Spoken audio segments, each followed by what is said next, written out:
मेरे समस्या का समाधान। नमस्कार, आदाब, सत श्री अकाल मित्रों, स्वागत है एक बार पुनः आप सभी का समाधान कार्यक्रम में। कल हम चर्चा कर रहे थे भोजन की कि भोजन की शुद्धता क्यों आवश्यक है। कई वनस्पति शास्त्रियों ने इस बात पर शोध किया है। उन्होंने कुछ पौधों के पास कुछ म्यूजिक सिस्टम लगा दिए, बहुत अच्छे संगीत वहाँ पे बजाए गए और कुछ को ऐसे ही छोड़ दिया।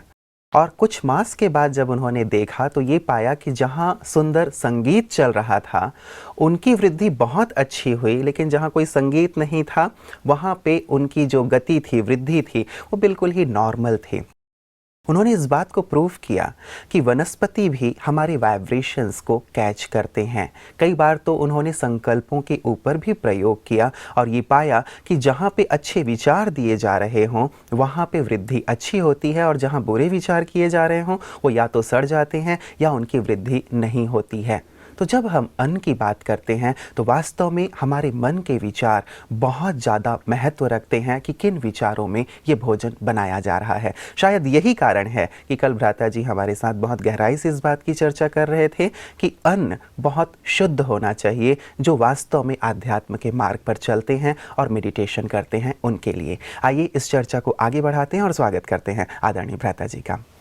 भ्राता जी, आपका बहुत बहुत बहुत स्वागत है आज के इस कड़ी में। भ्राता जी, कई प्रकार के हमारे पास रिस्पॉन्स आए हैं, विचार आए हैं। कईयों ने ये कहा कि प्याज लहसुन के बिना खाने में तो कोई मज़ा नहीं आता, और कईयों ने ये कहा कि हमने छोड़ा था लेकिन फिर वो शुरू हो जाता है ये बात। और दूसरी बात ये उन्होंने कही कि जब हम बाहर जाते हैं उस समय सचमुच जो मुद्दा आपने उठाया है, उन्होंने कहा कि हमें इस पर प्रकाश की ज़रूरत है। हम बाहर जाते हैं तो क्या खा सकते हैं, क्या नहीं खा सकते। हमारे साथ हुआ एक बार, हम हरिद्वार में गए तो मेला जबरदस्त था, कुंभ चल रहा था। हमारे जो प्रोग्राम थे उस तक हम जा ही नहीं पाए थे, इतनी भीड़ थी, गाड़ियां जा नहीं सकती थी। तो हमें लगी भूख, हम 5-7 थे। तो वो जो थे दूसरे तो हमारे रिलेटिव थे, गृहस्थी थे, परेशान हो गए, बहुत भूख लग रही, एकदम मुझे बहुत भूख लग रही थी, क्या करें। मैंने कहा चलो दुकान पे चलते हैं। तो एक दुकानदार था, उसको हमने बताया कि देखो हमारे नियम हैं, और उसके पास यही सब बिक रहा था, खाने पीने की चीज़ें। तो उसने हमें ऐसी ऐसी चीज़ें दे दी कि जो मशीन मेड थी। कहा इसको कोई आदमी देखता भी नहीं, आप मज़े से इसको खाइए। वो हमारी बातों को समझता था, वो भी एक अच्छे किसी सत्संग से जुड़ा हुआ था। हम पेट भरा और सब बड़े खुश हुए कि तो अच्छा मार्ग हमें मिल गया। तो आजकल बाजार में भी कई चीज़ें ऐसी उपलब्ध हैं कि किसी मनुष्य को भूखा रहने की ज़रूरत नहीं है। जो आप प्लांट्स की बात कर रहे थे ना, मुझे एक बात याद आई। हर व्यक्ति इसका एक्सपेरिमेंट करके देख सकता है।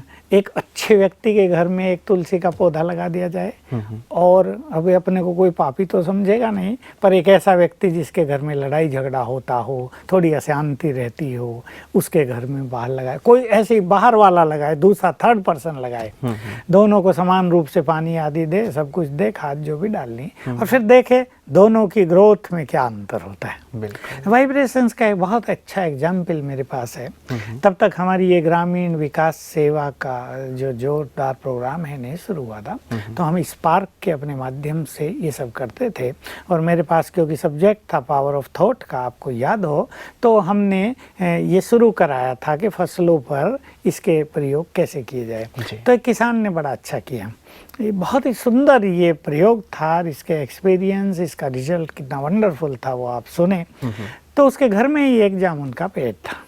उसने रोज 15 मिनट जामुन के पेड़ को दोनों हाथ लगाकर वो खड़ा हो गया और 15 मिनट तक अभ्यास किया, मैं परम पवित्र आत्मा हूँ। और अभ्यास किया, ऊपर परम पिता परमात्मा पवित्रता के सागर हैं, उनकी किरणें मुझे आ रही हैं और मेरे हाथों से पेड़ को जा रही हैं। बार बार ये अभ्यास करता रहा, मैं परम पवित्र आत्मा हूँ। और उसने ये प्रयोग कुछ दिन किया, शायद 3 मास किया था। फिर पेड़ पर वो आ गए, जामुन आ गई छोटी छोटी, और बढ़ने लगी। जामुन का साइज मोटा हो गया, जामुन बहुत मीठी हो गई। और आश्चर्यवत बात थी, उसने ये सभा में सुनाया था अपना अनुभव। 6 मास तक जामुन चलती रही, पकी हुई तोड़ते रहे, नई आती रही, और सारा गांव को उसने बांटी, क्योंकि गांव में बेचने का तो सिस्टम होता नहीं। वे टोकरा भर के तोड़ ली गई, खाओ जिसको खाना है, गांव में तो ऐसे ही होता है। तो सारे गांव में आश्चर्य था, पूछते थे तुमने इसमें गुड़ का पानी डाला है क्या? कहा नहीं। तब उसने बताया कि वाइब्रेशन से कैसे, योग के वाइब्रेशन से पेड़ पौधों पर बहुत गहरा इफेक्ट होता है। तो ये कोई माने या ना माने, इसमें इस सत्य सिद्धांत को झुटलाया नहीं जा सकता कि हमारे वाइब्रेशंस को ये प्रकृति बहुत ग्रहण करती है, और जब हम भोजन बनाते हैं तब भी इसका प्रभाव होता है, और खाने के बाद छोटा सा प्रयोग हर व्यक्ति कर सकता है। 2 गिलास में पानी ले लें, 1 गिलास को दृष्टि डाल के बहुत अच्छे संकल्प करें, पानी तुम तो जीवन हो, तुम कितने अच्छे हो, तुम न होते तो संसार न होता, तुम न होते तो फसल न होती, तुम न होते तो जीवन ही न होता, मनुष्य प्यासा कैसे जीता। उसको गुड वाइब्रेशंस दे दे, मैं परम पवित्र आत्मा हूँ, परम पवित्र आत्मा हूँ। पानी को प्यार की फीलिंग दें, प्योरिटी की फीलिंग दें 1 गिलास को। दूसरे गिलास को ऐसे देखते हुए, दृष्टि देते हुए संकल्प, पानी तू कितना गंदा है, तुमने कितनों का विनाश कर दिया है, तुम बाढ़ ले आता है तो सारा सत्यानाश कर देता है, सागर में तुम पानी है, सारा विषैला जहरीला नमकीला है, क्या क्या तुम करता रहता है, बिल्कुल बेकार है, तुम ना होता तो कितना अच्छा होता। ऐसी कुछ बुरी बुरी बातें 2-4 गाली दे के पानी को दोनों गिलास को रख दिया जाए। 3 दिन रख दो, 5 दिन रख दो, 5 दिन रख दो, और देखो जिस पर गलत वाइब्रेशंस गए हैं उसमें निश्चित रूप से कीड़े पड़ जाएंगे, और जो जिस पे अच्छे वाइब्रेशन दिए वो एज इट इज रहेगा, मिनरल वाटर बन जाएगा। और ये प्रयोग हर व्यक्ति कर सकता है। तो बिल्कुल स्पष्ट है कि हमारे मन के वाइब्रेशंस का भोजन पर बहुत गहरा प्रभाव पड़ता है। बाकी ऐसा हो गया है कि कोई लहसुन प्याज नहीं खाता और अचानक कहीं खाना पड़ गया तो कोई ऐसी मुसीबत भी नहीं कि एक बार खाने से कोई सारा धर्म कर्म भ्रष्ट हो जाएगा। दृष्टि दो, जैसे आपने आपद धर्म की बात की थी, उसके अनुसार यदि कहीं ऐसी आपदा आ गई जहां कुछ भी नहीं है, तो उस समय जैसे आपने आपद धर्म वाली बात कही है, तो व्यक्ति ग्रहण कर सकता है। इसे पूरी कट्टरता के साथ ऐसा ना हो कि हम बिल्कुल प्राण ही त्याग दें और इन चीजों को ग्रहण और ना रही करें। बात स्वाद की, देखिए तो बनाने वाले पर है और खाने वाले पर है। लहसुन प्याज क्या कुछ भी पड़ा हो और मन में टेंशन हो तो खाना कुछ लगेगा ही नहीं। स्वाद तो छोड़ो, उसको ये पता नहीं चलेगा उसने खाया भी है कि नहीं। ज्यादा खा लेगा या खाया नहीं जाएगा, और मन प्रसन्न हो तो अचार और रोटी में भी वो स्वाद आता है कि बात मत पूछो।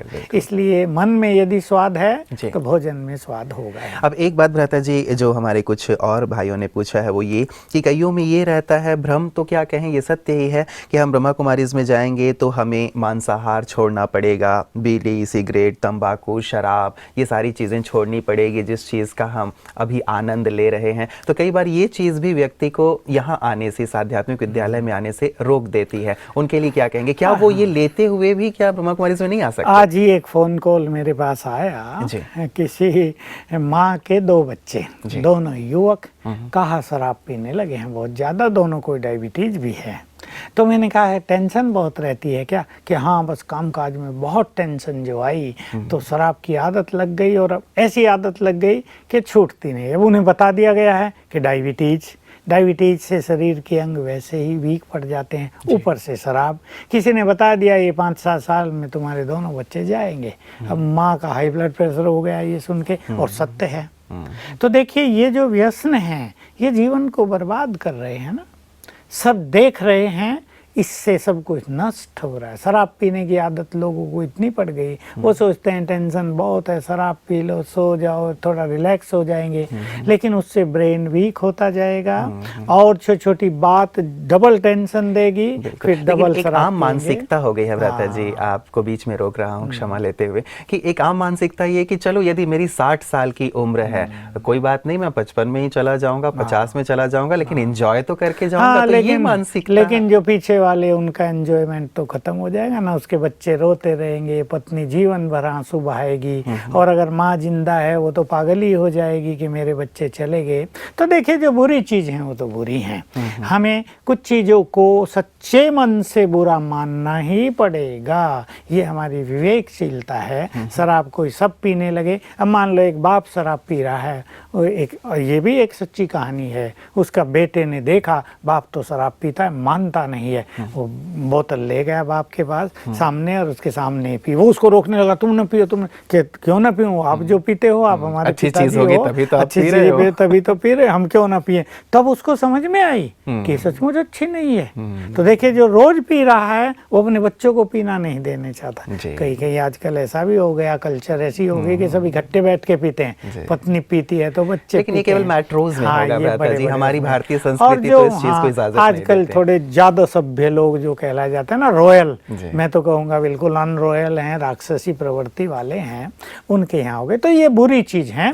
और अगर ब्रह्मा कुमारी में आने के बाद ये छोड़ दिया है तो ये बहुत सुखद समाचार है। हमारी सरकारें भी प्रसन्न होंगी, हमारे सोशल वर्कर भी प्रसन्न होंगे, हमारे तो गांव-गांव में अभियान चलते हैं और हमारे युवक जाकर सभी को इनसे छुड़ाने की प्रेरणा देते हैं। हमारे यहाँ दवाइयों का प्रचलन हो गया है, उससे भी छूटते हैं, तो बहुत अच्छी बात है। लेकिन जैसा कहा कि वो भी लेते रहें, ये भी करते रहें। देखिए ब्रह्मा कुमारी माना सीधी भाषा में मैं कहूँगा भगवान से मिलना।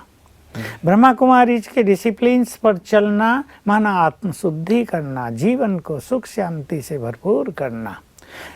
एक बहुत बड़ी प्राप्ति है सुख शांति, एक बहुत बड़ी प्राप्ति है तनाव मुक्त जीवन। तनाव मुक्त जीवन शराब पीकर करें या मन की प्रसन्नता और मन की शक्तियों से करें, ये विचारणीय बात है।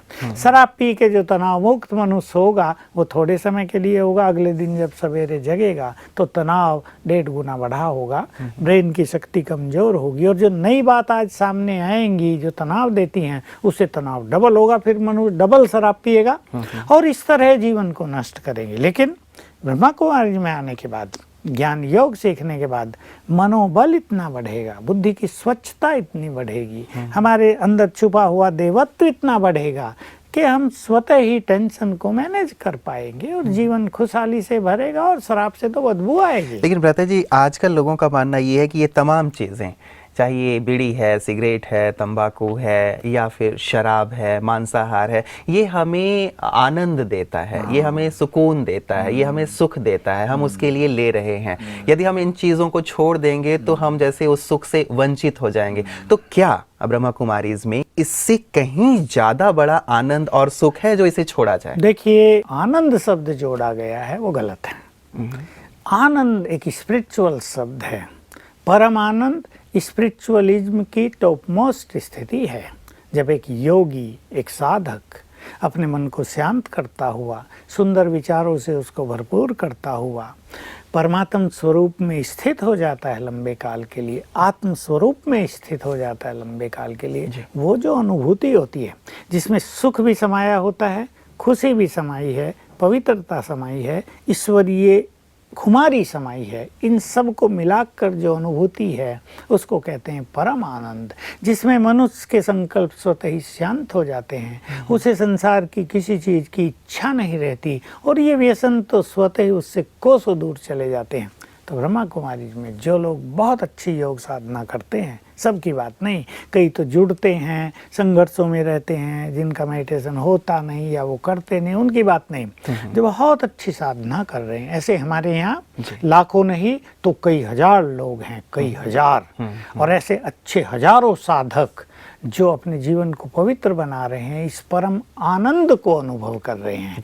तो इन सब चीज़ों में ये आनंद नहीं है, ये तो क्षणिक सेटिस्फेक्शन होता है और वो क्षणिक सेटिस्फेक्शन मनुष्य को गिरावट में ले जाता है। जैसे स्मैक लेने वाले जो विद्यार्थी होते हैं वो ये कहते हैं जरा सा चखा और आनंदित हो गए, आनंदित नहीं होते, वो एक दूसरी फीलिंग होती है जो ऐसा बना देती है उनको कि फिर न लें तो वो फीलिंग नहीं, उसको वो भिन्न भिन्न नाम दे दिए क्योंकि आनंद शब्द प्रचलित है, इसको उन्होंने नाम दे दिया। पर आनंद और अतीन्द्रिय सुख ये तो आत्मिक स्वरूप में स्थित होने में और परमात्मा के स्वरूप में स्थित खैर ये तो वो भी अनुभव करते हैं बाद में भ्राता जी कि हमने लिया उस समय तो क्षणिक हमें ये चीज़ें प्राप्त हुई, लेकिन बाद में तो हमें और ज़्यादा तकलीफ होती है, ये तो वो अनुभव करते हैं। और आध्यात्म का जो आनंद है वो तो बहुत ज़्यादा है। लेकिन भ्राता जी आजकल लहर ऐसी है, चाहे वो मीडिया के द्वारा दी जा रही है, फिल्मों के द्वारा दी जा रही है, या अपने आसपास के वातावरण, जैसे आपने पिताजी की बात कही कि पिताजी खुद ही इन चीज़ों में रत हैं, टीचर्स को देख लो तो शायद कहीं ना कहीं वो भी इन चीज़ों,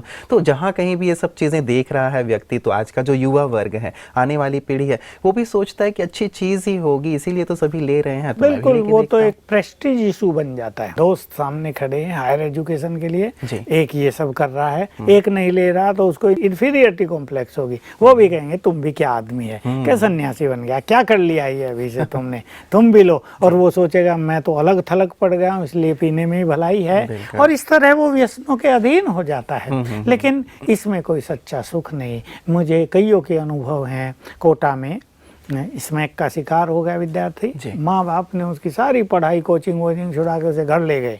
अब वहाँ तो कोई स्मैक थी नहीं, और वो पागल जैसा रहने लगा, क्योंकि वो गंदी आदत है, उसने 10-20 बार ही ली थी।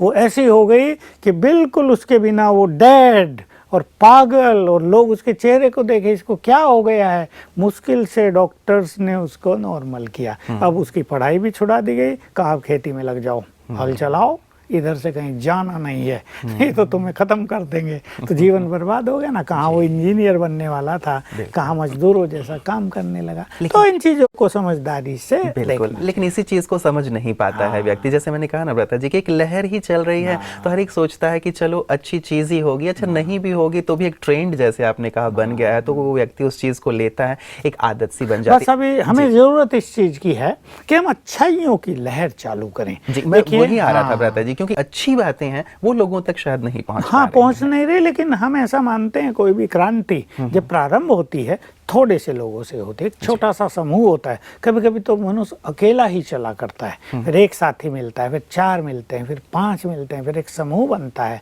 फिर वो बात फैलती है। हमारे साथ भी यही हुआ है।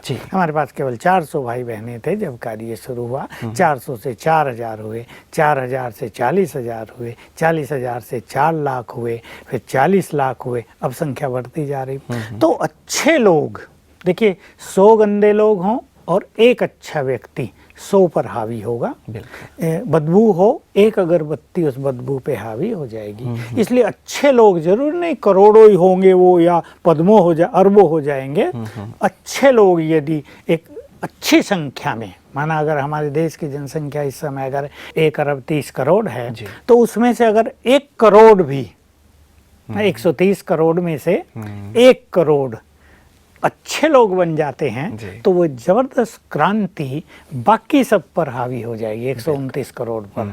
इसलिए हमारा ये अभियान जोर शोर से चल रहा है, और इस क्रांति को हम सफलतापूर्वक आगे बढ़ा रहे हैं। बहुत लोग हमसे जुड़ चुके हैं, बहुत लोग ऐसे हैं जिन्होंने राजयोग का मार्ग संपूर्ण रूप से अपना लिया। लेकिन ऐसे ही लाखों लोग ऐसे भी हैं जो अच्छाइयों को अपनाते जा रहे हैं, जो इन व्यसनों से अपने को मुक्त कर चुके हैं। चाहे वो अभी तक राजयोग के पथ पर पूरे नहीं आए, लेकिन बहुत चीजों से मुक्त हो गए, तो वो हमारी क्रांति में शामिल हैं। और जब ये हमारी संख्या 1 या 2 करोड़ हो जाएगी, संसार में ये जो बुराइयां हैं ये संपूर्ण रूप से चलिए, हमारी बहुत सारी शुभकामनाएं हैं भ्राता जी, आपको भी और पूरे विद्यालय को, कि जल्दी से जल्दी ये संख्या बढ़ती चली जाए, ताकि अच्छाई समाज में स्थापित हो, स्वर्ग की स्थापना जो विद्यालय का लक्ष्य है वो पूरा हो सके। भ्राता जी, इसी से जुड़ा हुआ एक प्रश्न, कई लोग इन चीज़ों को छोड़ना चाहते हैं। मांसाहार उन्होंने समझ लिया बुरी चीज़ है, शराब बुरी चीज़ है, व्यसन बुरी चीज़ है, छोड़ना चाहते हैं लेकिन छोड़ नहीं पाते, उन लोगों के लिए आप क्या सजेस्ट करेंगे? देखिए, हमें जो ईश्वरीय ज्ञान में कुछ चीज़ें प्राप्त हुई, और हमारे जो बहुत लोगों के अनुभव हैं। अब वेस्ट बंगाल में हमारे बहुत सारे सेंटर्स हैं जहाँ मछली खाना और नॉन वेज खाना एक आम बात है। मतलब इसका अल्टरनेटिव वहाँ कुछ है ही नहीं, ये खाना ही है सबको। हम वहाँ गए तो बहुत सारे घरों में तालाब बने हुए थे, समझो 10 बाई 10 फुट के। बड़ा गंदा पानी था। मैंने कहा ये कैसे तालाब है? हमने तालाब देखे, भाई नीला पानी सुंदर एकदम, लोग तैरते हैं। ये क्या बनाए हुए इन्होंने, स्विमिंग पूल हैं क्या ये? कहा नहीं, ये मछली पूल हैं मछली तैरती हैं इनमें। तो गंदा पानी। तो मैंने कहा इनकी क्या जरूरत थी कि ये इनकी सब्जियां हैं, यहीं से एक मछली निकालेंगे, उसको बनाएंगे, शाम को दूसरी निकालेंगे। तो वहाँ बड़ी नेचुरल सी चीज हो गई है। अब वहाँ के बहुत सारे लोग अब ज्ञान योग के मार्ग पे चलने लगे। उनको पहले कठिनाई हुई कि भाई ये खाना ही है, अब कोई कहे हम तो नहीं खाएंगे। वहाँ तो बच्चों की शुरुआत शादियों में और सब कुछ में हर यही एक होता है, शुभ कार्य में भी भ्राता जी यही वो होता है। मछली ही भेजते हैं। ब्राह्मण भी वहाँ तो यही खाते जी, हैं, जी। गिफ्ट भी यही दे देते हैं दूसरों को। लेकिन हमारे यहाँ आने वाले बहुत इसमें सफल हो गए। उसमें 3 चीजें जो ईश्वरीय ज्ञान में सिखाई गई जी। वो ये हैं। एक तो सबको बताया जाता है तुम आत्माएं हो, आत्मा मूल रूप में पवित्र है। जैसे ही कोई भी व्यक्ति ये स्वीकार करता है, ये महसूस करता है मैं तो आत्मा हूँ और पवित्र हूँ, तो बहुत सारी इम्प्योरिटी हटने लगती है।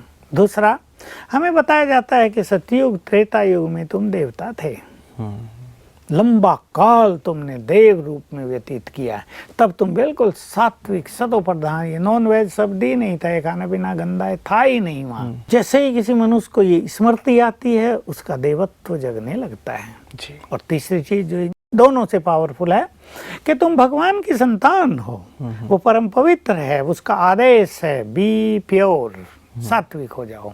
अब अपने भोजन को सतोप्रधान बनाओ, सात्विक बनाओ, पवित्र बनाओ, ऐसा भोजन खाओ जो भगवान को स्वीकार्य हो। ये मछली, ये मांस आदि भगवान को स्वीकार्य नहीं है, ये सबको जानना चाहिए, ये दूर की चीजें हैं, गंदी चीजें हैं। तो जब ये 3 चीजों का आभास किसी को होता है तो ये छूटने लगती हैं। तो जो चाहते हैं और छोड़ नहीं पाते उनके लिए ही ये बात मैंने कही। अगर वो इन तीनों चीजों की प्रैक्टिस करेंगे तो उनमें बल आ जाएगा, शुद्ध संस्कार जागृत हो जाएंगे और ये अशुद्ध संस्कार स्वतः ही पीछे हटने लगेंगे, दूसरे भोजन में उन्हें टेस्ट आने लगेगा और स्वतः ही छूट जाएगा। लेकिन ये अभ्यास तो भ्राता जी सेवा केंद्र पे जाके ही वो कर सकते हैं, और यदि सेवा केंद्र में जाना उनके लिए संभव ना हो तो वहाँ रहते हुए ही यदि उन्हें ऐसी तलब बार बार उठती रहती है, छोड़ना भी चाहते हैं, तो घर में रहते हुए क्या करें? घर में रहते हुए भी किया जा सकता है। देखिए हमारे यहाँ अभी टेलीफोन्स भी हैं, पीस ऑफ माइंड चैनल भी है, नेट पे भी बहुत सारी चीज़ें आ रही हैं, उनका वो फ़ायदा उठा सकते हैं। अभी अभी किसी ने मुझे एक बड़ा अच्छा अनुभव सुनाया। दिल्ली में मुझे रिसीव करने आया एक भाई, कहा मैं आरएसएस से भी था और पॉलिटिकल पार्टी में भी मेरा बहुत अच्छा पार्टिसिपेशन था। मुझे ये सब खाने पीने की बहुत, शराब पीने की बहुत आदत लगी हुई थी। अभी मैंने संकल्प किया ज्ञान लेते ही कि मुझे छोड़ना है। अब पहले दिन बहुत तकलीफ हुई, क्या करूं?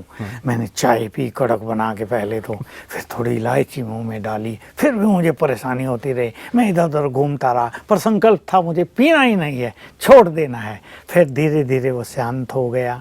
फिर अगले दिन उसी टाइम मुझे हुआ, फिर मैंने चाय पी, थोड़ी कोल्ड ड्रिंक रख ली थी वो पी, थोड़े सुगंधित दूध मिलते हैं आजकल ये बोतलों वो पिया, फिर इलायची खाई, मिश्री मुंह में डाली, फिर वो टाइम बिता दिया। कहा मैं 7 दिन मेहनत की अच्छी, और उसके बाद वो जो तलब होती थी वो खत्म हो गई। जी जी जी। तो ये भी शायद ये प्रयास और अभ्यास कर सकते हैं कई लोग। भ्राता जी कई लोग छोड़ना नहीं चाहते, लेकिन उनके परिवार वाले चाहते हैं कि ये छोड़ दें, तो ऐसे में भी क्या कुछ समाधान हो सकता है कि भाई घर का जो मुखिया है या बेटा है वो शराब लेने लगा है या सिगरेट या कुछ जैसे आपने कहा नशीले द्रव्य ले रहा है, अब वो तो नहीं चाहता छोड़ना, लेकिन माँ उनके परिवार वाले चाहते हैं कि ये छोड़ दें, वो क्या कर सकते हैं? देखिए इसमें हमारे पास तो 2 साधन होते हैं जी। एक तो हमारे हॉस्पिटल्स में होम्योपैथी कॉम्बिनेशन बनाए हैं इनके लिए दवाइयों के, उसको खाने से उस व्यक्ति में डिस्टेस्ट हो जाता है, वो पानी में भी डाल के दे देते हैं, सब्जियों में बहनें डाल देती हैं, वो होता है। दूसरा, जो बहनें भोजन बनाती हैं वो उस भोजन को पवित्र करें, इस संकल्प से भोजन बनाएं, मैं परम पवित्र आत्मा हूँ, बार बार याद करेंगे मैं परम पवित्र आत्मा हूँ। फिर लास्ट में संकल्प करें इस पवित्र भोजन को खाने से इनका ये व्यसन छूट जाए। तो बहुत अच्छी दृढ़ता के साथ ये सब करेंगे और घर में एक बहुत अच्छा माहौल क्रिएट करेंगे शुद्ध, तो उनको इन चीज़ों से वैराग हो जाए। जो लोग भ्राता जी इन चीज़ों का भक्षण करते हैं वो कई बार ये तर्क देते हैं कि भगवान ने जो भी चीज़ें बनाई हैं वो मनुष्य के लिए ही तो बनाई हैं, खाने पीने के लिए, तो उनके इस तर्क का आध्यात्म क्या जवाब देता है? देखिए सीधी सी बात है, भगवान ने तो बहुत चीज़ें बनाई, जहर भी बनाया है तो वो भी क्यों ना खा लिया जाए, बिच्छू भी बनाया उसको भी उठा के खा लिया जाए, है। सांप को भी लोग खा लेते हैं, कई शायद देशों यही में मान ऐसा के, है। चाइना आदि में यही मान के कि भगवान ने शायद हमारे लिए बनाया, पर तुम्हारे लिए ये सब्जी और शाकाहारी भोजन भी तो बनाया है, इसको तुम स्वीकार कर लो ना। तुम्हारे लिए दूध बहुत अच्छा बनाया है, घी बनाया है, तुम्हारे लिए बहुत स्वादिष्ट पकवान भी तो हैं, उनको सेवन कर लो। तो ये तो क्या है कि मनुष्य अपनी आदतों को, बुरी वासनाओं को जरा एक तर्क दे देता है, बिल्कुल जस्टिफाई करता है। हाँ, कि भाई यही ठीक है, हम जो कर रहे ठीक है, तुम जो सोच रहे हो वो गलत है। लेकिन हम गंदगी चीज़ें तो नहीं खा सकते भी। सड़क पे गंदगी बहुत पड़ी है, कुत्ते उसमें मुंह डालते हैं, सुअर मुंह डालते रहते हैं, वो उनका भोजन है, वो मनुष्य का भोजन थोड़ा है। मनुष्य सोचे ये सब हमारे लिए बना है, तो ये मान्यता तो गलत है। बिल्कुल भ्राता जी, बहुत सुंदर स्पष्टीकरण आपने दिया है। चर्चाएं तो बहुत गहन हैं, गंभीर भी हैं और विचारणीय भी हैं। हमारे दर्शक भी बिल्कुल इस पे विचार करेंगे। आज की तमाम चर्चाओं के लिए आपका बहुत बहुत शुक्रिया। मित्रों, जहाँ तक मांसाहार की बात है तो किसी ने कहा है कि भगवान ने जिन्हें जीवन दिया है उनके जीवन को हमें नहीं छीनना चाहिए। यदि आपके पास अर्थात मनुष्य के पास किसी को जीवन देने का अधिकार नहीं है तो किसी के जीवन को छीनने का भी अधिकार नहीं है। यदि हम मांसाहार का सेवन करते हैं तो निश्चित रूप से हम किसी के जीवन को छीनते हैं। और जहाँ तक रही धूम्रपान की बात, तो विचारणीय बात है कि एक 2.5 इंच की बीड़ी या सिगरेट 6 फीट के मनुष्य को कैसे अपने वश में कर सकती है। यदि आप इसके वश में हैं तो ज़रूर विचार कीजिए कि आप बड़े हैं, आप चिंतनशील हैं, वो आपके लिए यदि हानिकारक है तो आपका एक संकल्प उससे आपसे दूर कर सकता है। शराब के लिए भी ये कहा जाता है कि first man drinks the wine, then wine drinks the wine and finally wine drinks the man. शराब अंततः मनुष्य को खोखला बना देती है, नष्ट कर देती है। हम सब के लिए चिंतन का विषय है कि आखिर हमारे लिए भक्ष्य पदार्थ क्या हैं और अभक्ष्य पदार्थ क्या हैं और किस प्रकार वो हमारे तन और मन को प्रभावित कर रहे हैं। ईश्वर ने इतना सुंदर जीवन दिया है तो संसार को कुछ देने के लिए दिया है, संसार में कुछ कर गुजरने के लिए दिया है। इसलिए हम अपने जीवन को महानता की ओर ले चलें, ना कि इन छोटी छोटी अभक्ष्य पदार्थों में लगे रहें। इस पर विचार जरूर कीजिएगा। नमस्कार।